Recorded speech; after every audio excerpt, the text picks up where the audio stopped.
All right. Well, good morning and good afternoon, everyone. Welcome to today's Exploring by the Seat of Your Pants event. My name is Joe Grabowski, and I will be your host for today. And we are now coming to the end of what was a pretty awesome month at Exploring by the Seat of Your Pants. Every February for the last 5 years, we've kicked all the men out for the month and hosted exclusively women in science, exploration, adventure, and conservation. Because as some of you may know, February 11th was the International Day of Women and Girls in Science. So it's been an awesome month so far. I can't believe that we have about 50 events already completed, and we've got one more event today hanging out with amazing women in STEM.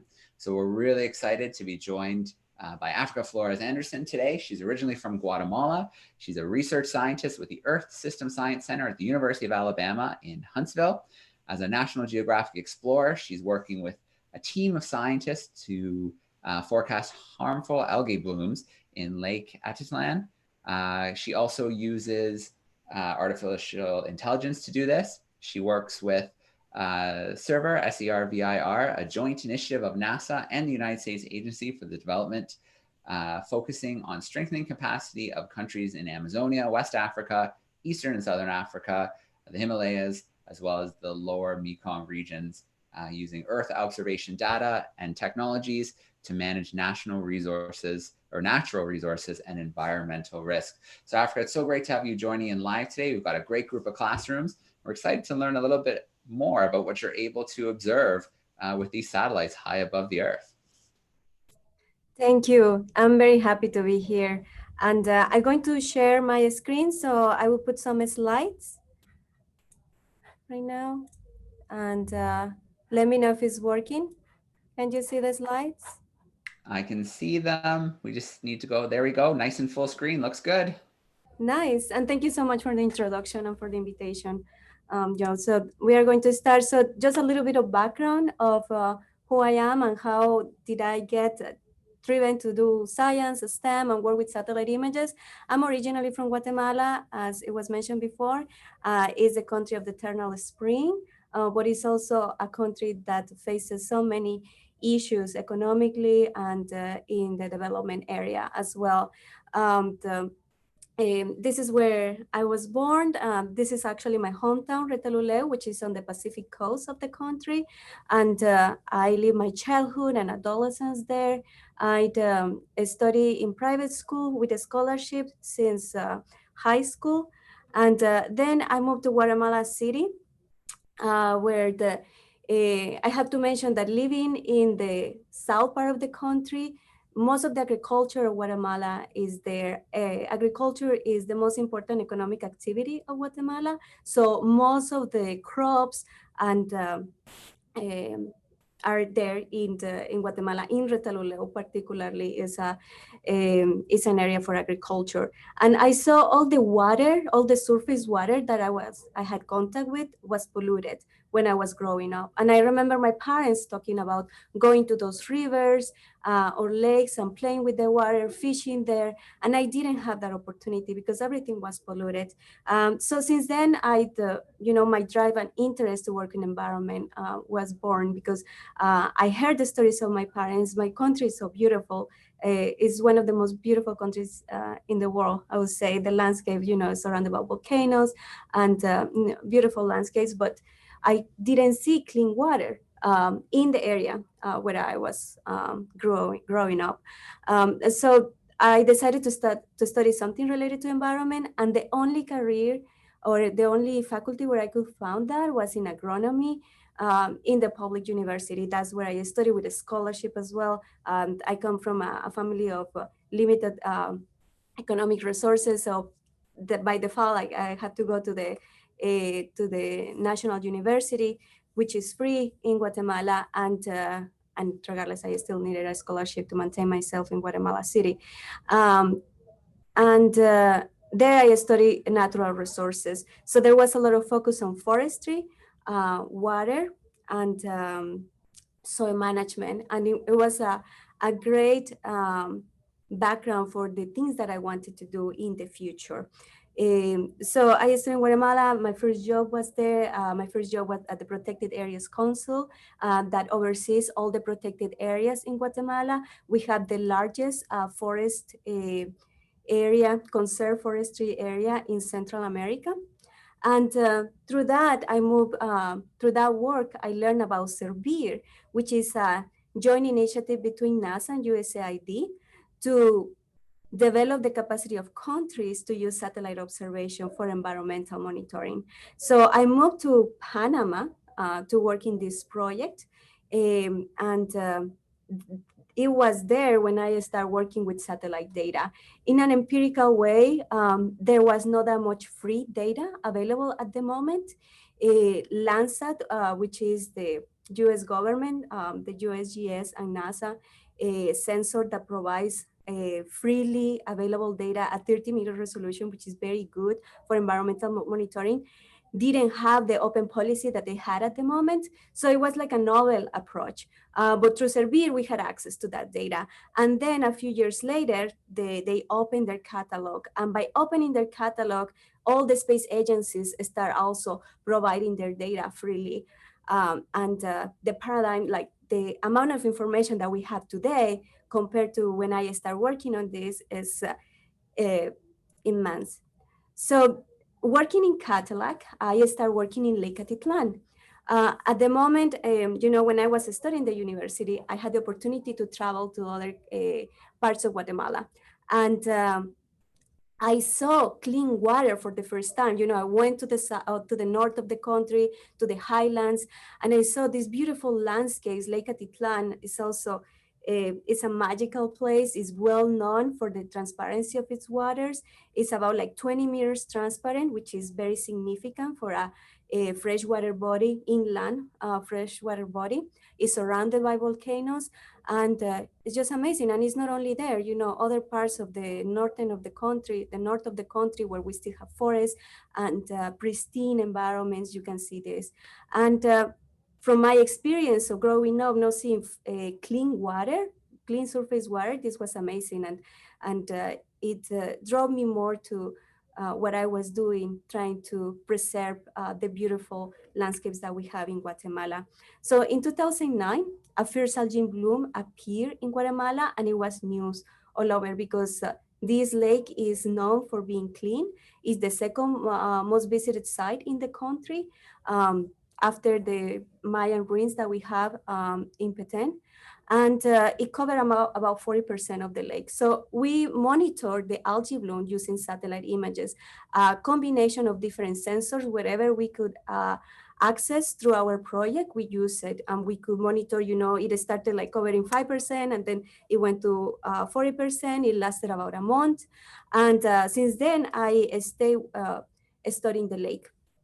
Then I moved to the University of Alabama in Huntsville, where I am currently, to continue my studies, my postgraduate studies. And I joined the project at the Science Coordination Office, where I am today, the Servir project, the same initiative, the NASA Servir initiative. I got a graduate research assistantship through the project, and I got my degree. I keep working on Lake Atitlan. I developed an algorithm to estimate chlorophyll concentration using satellite images. Before it was very qualitative, like I can see an image and I can say there is bloom and there is no bloom, and there is more here and there is less here. And continue my studies in Lake Atitlan, I could convert that into a more quantitative analysis and say, I have this amount of chlorophyll in this particular pixel. So that tells you actually how much cyanobacteria could be in the lake. And it was actually through this that I realized a pattern of when the algae blooms appear. Because I state the algae blooms unfortunately keep happening in the lake. So I have this hypothesis of usually the algae blooms occur at the end of the rainy season, which is logical because there is a lot of precipitation and runoff and sediments that are dumped into the lake. And then there is actually a natural process that happens in the lake. This is on the highlands of Guatemala. So it's called, not as cold as in Canada or wherever you are right now, but for a tropical country like in Guatemala, it's cold. And in the rainy seasons, the temperature drops, but the waters on the surface have a temperature and the waters below had other temperature. And with the same temperature, when the waters on the top reach the same temperatures of the waters deep in the profile, the waters mix. And the cyanobacteria, which is the species that causes the algae bloom, mix all throughout the lake. There is more possibility for an algae bloom, and that kind of process occurs in Lake Atitlan because it's very deep, 300 meters as its deepest point, and we have this change of temperatures and thermocline. That's what we call thermocline. Um, Process. And so when we have enough nutrients dumped into the water, we have enough sunlight, that we will expect an algae bloom. So that's how I wrote a proposal for National Geographic that got funded. And it was a proposal to work with artificial intelligence to process a lot of satellite data, weather-derived data, to assess all these different parameters that have something to do with precipitation, the thermocline, the change of the thermocline when the waters mix, and actually the presence of the algae bloom with satellite images and sunlight. All of these parameters we can derive one way or another with satellite observations or with models, with weather models. So that's the project that we are working in, and we assess a number of algorithms. We said artificial intelligence. There are two fields in artificial intelligence. One is machine learning, another one is deep learning. In machine learning, there is a number of algorithms that had already been developed. So we are testing all these algorithms and dumping all these large amounts of data for them to tell us actually which parameters play a major role in algae bloom formations in Lake Atitlan.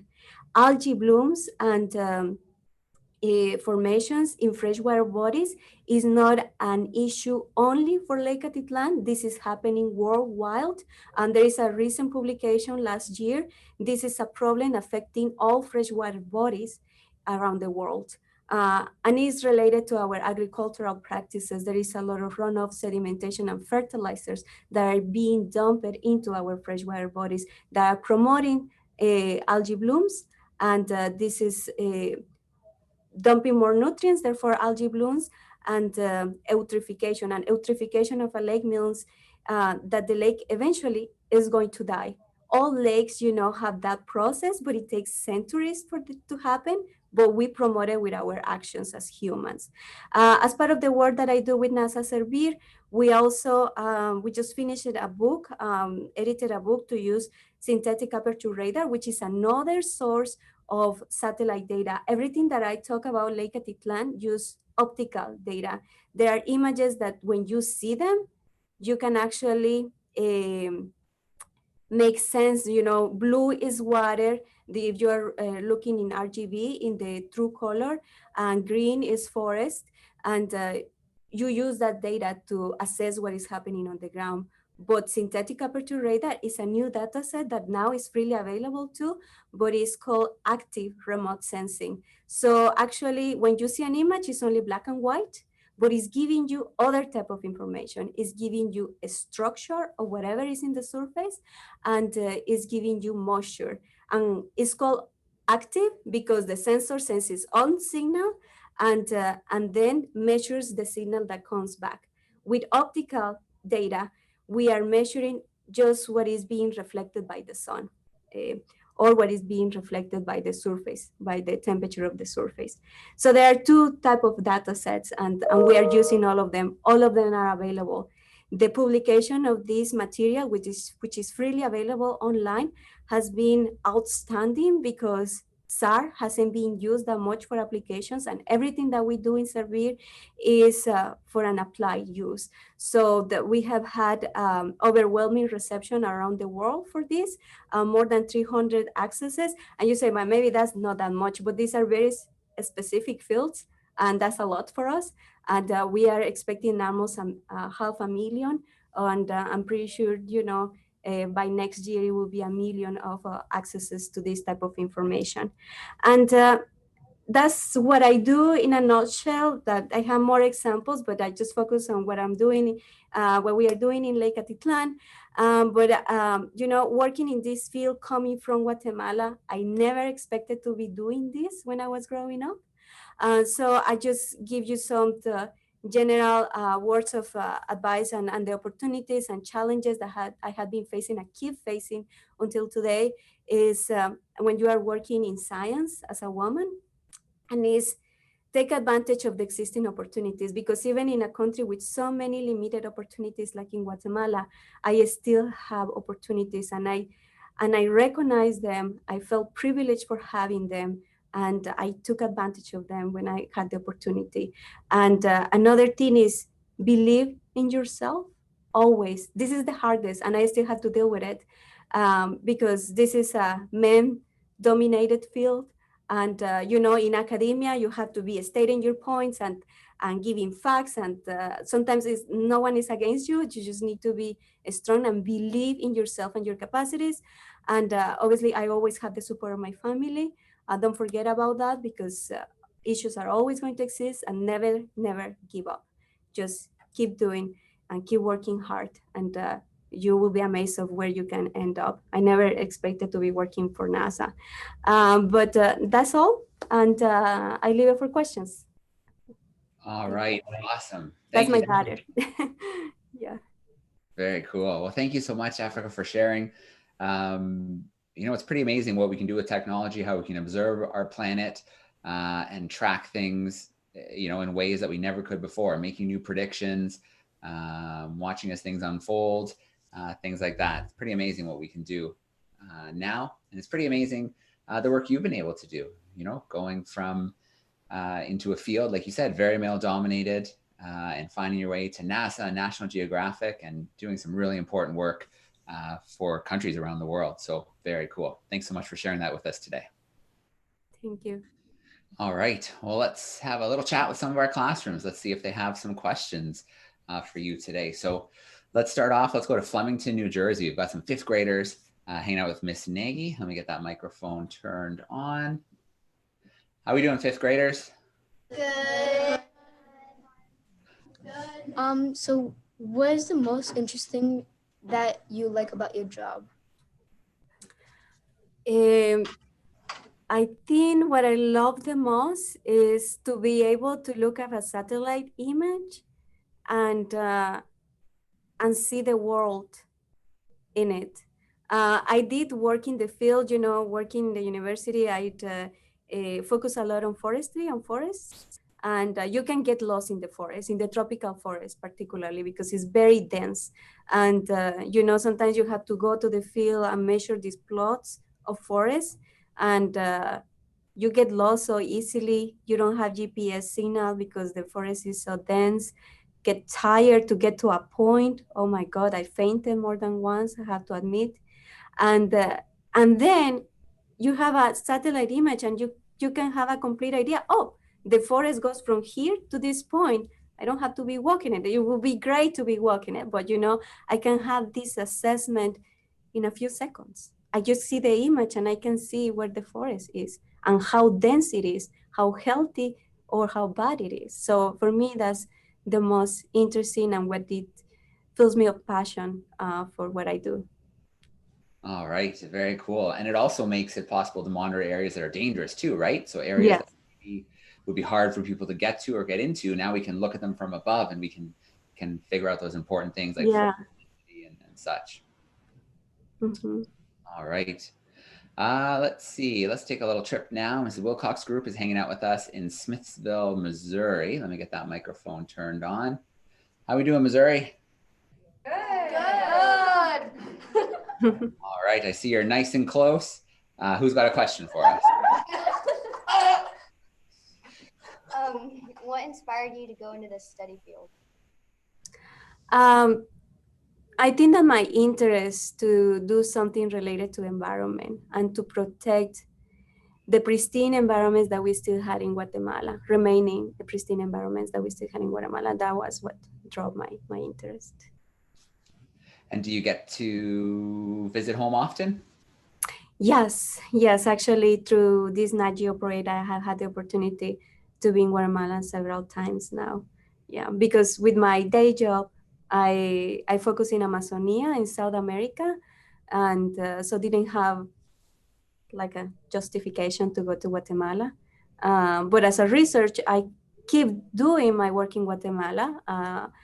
You with satellite images, but didn't have the opportunity to go. But through Nat Geo now I'm going. Yes, and actually in a few weeks I will be going to Guatemala to present results for this project. All right, very cool. Let's see. I think I can see Mrs. Barha's group in California. I think they just had a period change, but let me check and see if they have any questions. Mrs. Barha, I can see it looks like maybe your class had to do a change, but did they leave any questions for us? They didn't. Oh, you know what they wanted? One of my students asked, how long have you been working with NASA? For 10 years, about 10 years, or let me see, 10, 11 years now. All right, very cool. Let's take a trip back to Mrs. Nagy's group and see if they have another question for us. Here comes someone. All right, what are some challenges that you face when you work in NASA? Bureaucracy. There are a lot of security things and that delay my work a little bit. It's a federal agency, so we have to follow a lot of guidelines and requirements. Like, even from accessing my computer, I need to use a badge, and sometimes that badge gets, I don't know. So that's mostly what I complain a lot about it. But otherwise, it is great. It is very inspiring, to be here at the source of the data and where the new satellites are designed and launched. Is very nice. Yeah. And I work with a great group of people. Yes. Yeah. Sorry. No worries. And I think that's probably the good and the bad of working for a really big organization is sometimes it can take forever to get a new project going. There's so many permissions and things you have to check. Yeah. But I guess at the same time too, they have a big reach and there's a lot that they can do. So I guess you have to take some of the good with some of the bad. Yes. Yeah. All right. So I got a question here on YouTube, and this question, they're wondering about the technology. Where do you see the technology going, say, in the next 10 years? It's going, yeah, so I'm excited because that's my passion as well. So there is more active remote sensing, what I talk about synthetic aperture radar. That's a new data set that's coming. There is a new mission that NASA is going to launch in 2022 together with the Indian Space Agency called NISAR, that is going to get data, SAR data, that's how we call it, SAR data. And those are very heavy images. That's one thing. From the optical side, the images that we can interpret with our eyes, we are getting better and better in terms of, in the past, we could only process a few spectral bands. And now there are more spectral bands being available. In the near future, I think that we will have hyperspectral and flying. We do, but it's very limited. They are just pilot projects, and they just stay in the space for a little bit and then they come down. So the amount of information that is coming, and let me tell you that all of this is free. Actually, you can go to the Earth data, to NASA DAX, to NASA websites, and look for satellite data. All of this information is freely available. You can download it, you can use it. So these new developments are in that we will have more spectral bands. When you have more spectral bands, you can identify and pinpoint specific elements on the ground. Like you can say, this is this species. You can get to the detail of this is this species of tree, or for crop, this is this species. It's the same with the other data set, the SAR. It also gives you more information that actually your eyes cannot see, like a structure and moisture. So for me, the things that you will be able, that you guys, all of you who are there studying right now, in a few years is just incredible. Right now we are copying on how to manage that much information. That's why artificial intelligence is a big field for satellite remote sensing, because it's too much data and we don't know how to process it. Our computers, just crash, and we need to use the cloud now because there is nothing in premise, or like, your computer cannot handle that much information. So these are just ways to do it, but it will allow us to do better, faster analysis of what is going on the ground. And you will define all of that because, this is moving so fast. It's moving so fast. All right, very cool. It's pretty amazing to think about being able to identify tree species and crop species from satellites high above the earth. I mean, there's so many applications, from looking for illegal deforestation and crop growth and all kinds of things that we can keep an eye on that we couldn't before.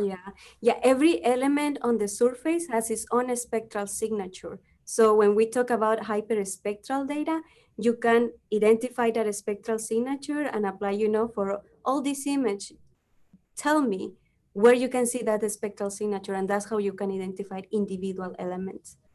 Yeah. All right, very cool. Mrs. Wilcox's group, I'm going to turn your microphone on again to see if you have another question. And actually, I'm going to have to get you to do that for me because it's not cooperating on my end. So Mrs. Wilcox, oh, there we go. We got you. My screen, such, let me, I don't think. Can you still hear me, Mrs. Wilcox? I can't get to the screen. There we go. It's a little bit hard to hear. Yeah, I think the signal might be getting a little weak on us. Mrs. Wilcox, are you able to hear me? We can hear you okay. Hi, I'm Mike. Can data you get about the algae blooms, can they be used to prevent them? Can you try that one more time, bud? I caught the first part. Can data from the algae blooms be used for? Mm-hmm. And they used to prevent the algae blooms. Oh, okay. Did you get that, Africa? Yes, to prevent all the events. Yeah, actually, this is more to inform when the algae blooms and what are the major causes or sources of algae bloom. Our results indicate that it's runoff, so the more sedimentation that you get into the lake, the more prone the lake will be to create algae blooms. And in terms to prevent them, so it's actually the prevention is in the holistic management practices for the basin, for the watershed. So this means that authorities and the civil society have to organize to prevent sedimentation for reaching the lake. And in this particular area, it means that the soil is not suitable for agriculture. However, it is being used for agriculture. And because of that, they have to use a lot of fertilizers to produce because the soil is not good for agriculture. So they have to find like other alternatives, just organic fertilizers, try to avoid chemical fertilizers, implement soil protection practices like build terraces to prevent that much sedimentation and that much soil to drain into the lake. Avoid agriculture if possible, but we know that there are a lot of burden economical issues in Guatemala and people need to eat. So at least, put in place some practices that prevent sedimentation reaching the lake. And so those are the solutions for the prevention of algae blooms. They are, the lake is just reflecting what is happening in the landscape around the lake. There is bad management of the soil around the lake, and that's what is affecting the lake. Yeah. Yep. So yeah, I mean, that's pretty cool. So, it's already happening when you see it with the satellite data, but you can kind of go back to the source and figure out where it's coming from. And then that can then be used to help prevent those future blooms in the lakes. Mm-hmm. Yes. So to classrooms who might be tuning in who aren't sure, maybe don't know a lot about algal blooms, can you tell us a little bit about how they can negatively impact a lake or parts of the ocean? Yeah, so algae bloom is referring to the proliferation of one species that usually covers the surface of the water body. And by doing that, is preventing sunlight to come in into the water. And that sunlight is actually needed for the other algae species that are also living in the lake, that are the food for the zooplankton, for the fish that are in the lake, or other species that may need to eat the algae, the other algae. By covering the top of the water, it also prevents oxygen to be reached by the whole ecosystem that depends on that. So it's just the proliferation of one or two species that is using the resources, sun and oxygen. And all the other species that are living in the lake, some may die because of that, because they are not having access to oxygen, or they are not having access to sunlight. And that's why we consider a bad activity for the lake, an algae bloom, because it's one species taking over the rest. That's the algae bloom, and that's how negatively affects the whole ecosystem. Mm-hmm. All right, very cool. Well, I'm just going to open it up to our classrooms. If you have another question for Africa, why don't you send someone right up to the camera, give me a wave so I know I need to visit your class again. And looks like Mrs. Nagy's group is ready already. So let's get that microphone turned on. So when were you a kid, what did you want to do? I didn't know what I wanted to do, to be honest. I like to learn, and I like, going to school and coming back and realizing that I knew something new, every day that I came back from school compared to the last day. But I didn't know what I wanted to do. It was in high school when you actually have to decide to go to university. Even there, I didn't know, and I took vocational exams, and I think that engineering and agronomy came back, and I knew I want to do something related to environment. And that always caught my attention. I'm fascinated by how good you feel in the outdoors, looking at beautiful landscape, and how connected you can be with the natural environment. But I didn't know. Yeah, and I think that's okay. I mean, lots of people going through school, they don't know, they change their minds, and I think that's something that we learn a lot from these events. Is there's no right path to getting into sciences. You could try a few different things and find that they're not your first choice. Something else might grab your attention. So I don't think there's a right or wrong way to get into sciences. You really just have to be curious and explore your world a little bit. Mm-hmm. All right, very cool. And Mrs. Wilcox, I think I see someone new up at the camera. Let me see if there's a question. So do you go to every lake to study them, or do you do it by satellite?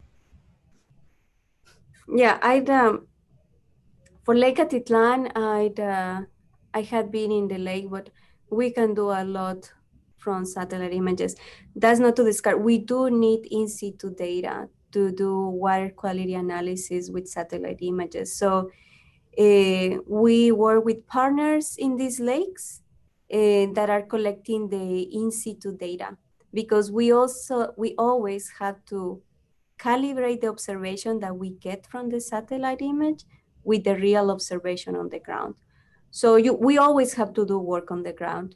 The advantage is that I have connections, and I know colleagues working in Lake Atitlan that have provided me some of that data. I have also collected some of that data, but it mostly comes from our partners in Lake Atitlan. Yeah. All right. So that brings me to one more question maybe before we wrap up that I was just thinking about. And have you ever found maybe the data from the satellite hasn't matched up with what you saw on the ground or what somebody else reported from the ground? Yes. A lot of times, because there are a lot of, the devil is in the details, insane, and we really need to understand how the data is acquired from these sensors. So for water quality, one of our main issues is that the signal, what the sensor captures, the image, the signal is very low. And these are optical sensors, so it means that when you have clouds, you see the cloud. And so we have a lot of no data because particularly in the tropics, there are a lot of clouds. And there may be an algae bloom and we are not able to see it because there are clouds.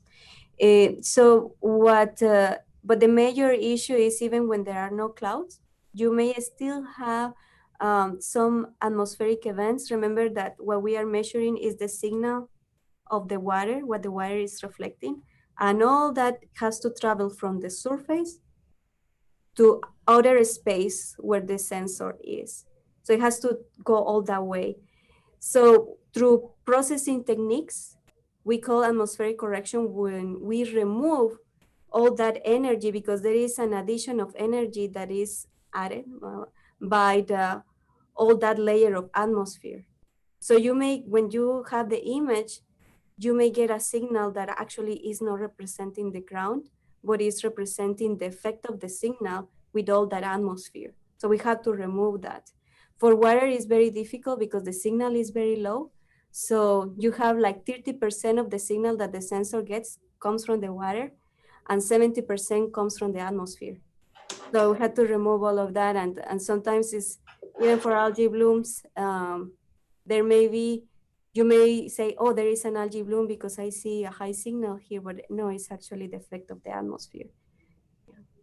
Okay, very cool. Well, we're doing amazing things with satellite technology, but it sounds like there's a lot of learning to do, a lot of new technology.